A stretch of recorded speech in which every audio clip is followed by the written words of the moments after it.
In our morning rounds, February is American Heart Month. Each year, more than 600,000 Americans die of heart disease.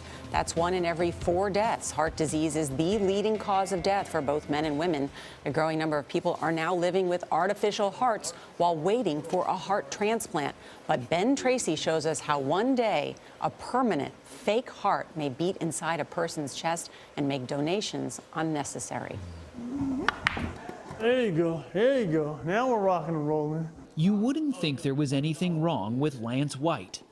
Yes. Until you notice that backpack, those tubes, and that unusual sound.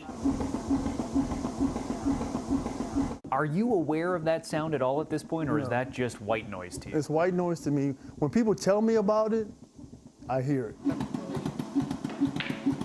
It's the sound of his heart beating. And the artificial heart is right here.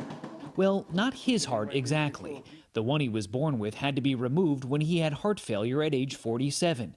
He now has a total artificial heart beating inside his body. Do you feel any less human knowing that you're carrying around a machine that is pumping a fake heart inside your body? You do. In the beginning, you do. If it stops, I'm in trouble. I don't exist anymore. Patients will have this backpack. This is what it looks like. 2 artificial ventricles are implanted in the chest. They are attached to a set of tubes connected to an external battery, carried around in a backpack. It pumps about 130 bursts of air per minute, replicating a rapid heartbeat.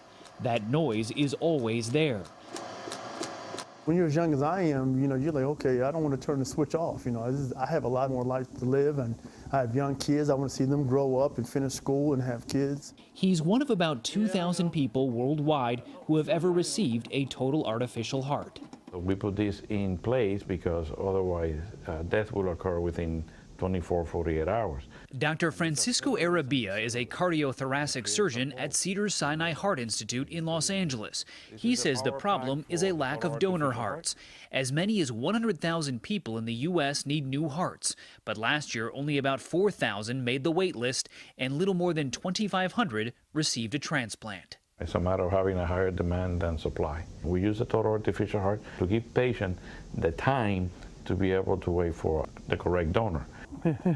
Lance has been waiting for almost 2 years. So I'm hoping this year will be my year. Patience is a virtue. Hey, my man. How you doing, Heather? Companies such as Syncardia are working on creating a permanent artificial heart for widespread use, something that could last for decades and one day make donor hearts unnecessary.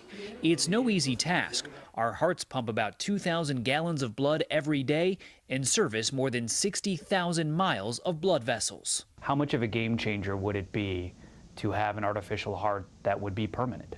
If we can develop a total artificial heart that is completely internal, that would be the true game changer.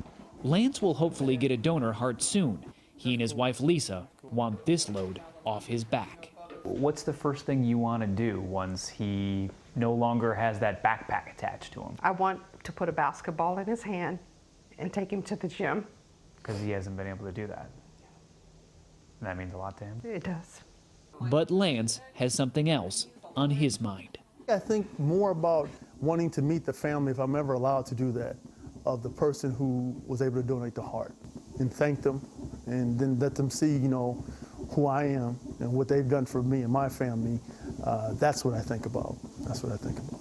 For CBS This Morning, Ben Tracy, Los Angeles. Just incredible. To think that that's the future. I believe one day he'll be able to go to the gym, and they're going to make it so that that backpack will be so much smaller. It's interesting to see how it's going to evolve. Or be inside of him. Or be inside of him, even better.